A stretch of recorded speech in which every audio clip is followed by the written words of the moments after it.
Hello, c'est Lauriane de la chaîne Marathon des Langues et aujourd'hui j'ai envie de vous proposer une nouvelle chose sur la chaîne.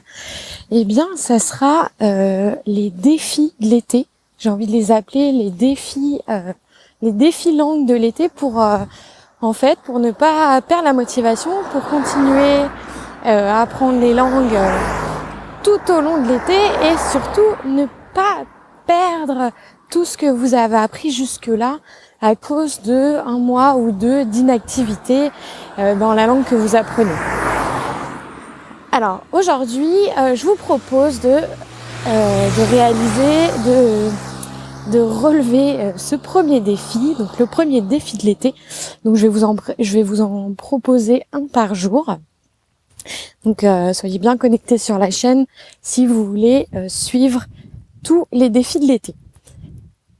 Alors, le premier défi que je vous propose, allez, on va commencer en douceur, ça sera de regarder, si vous ne le faites pas déjà, un épisode d'une série donc dans la langue que vous apprenez.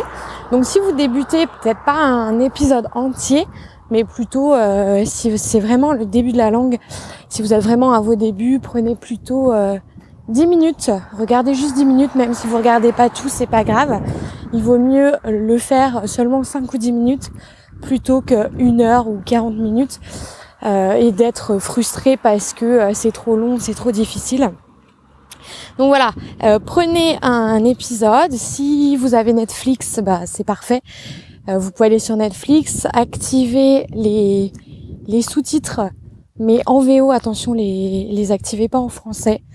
Parce que ça sera pas forcé. Alors pourquoi c'est pas bon de mettre les sous-titres en français? Parce qu'en fait, le cerveau intuitivement va vers ce qui est simple.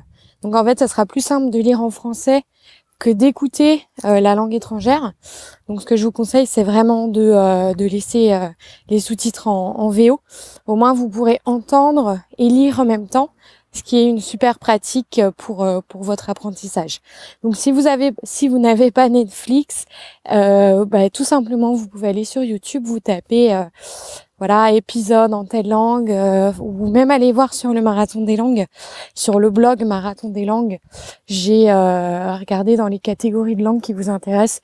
J'ai fait quelques articles avec plusieurs ressources justement. Pour regarder des séries, pour regarder des épisodes, n'hésitez pas à aller jeter un œil si vous ne savez pas où regarder. Ou sinon, si vraiment vous trouvez pas, n'hésitez pas à mettre un commentaire en dessous et je ferai en sorte, je vous répondrai, ça c'est sûr, et je vous donnerai les ressources nécessaires pour pouvoir relever le défi comme il se doit. Donc voilà, je vous souhaite un bon défi et donc je vous retrouve à demain pour le prochain.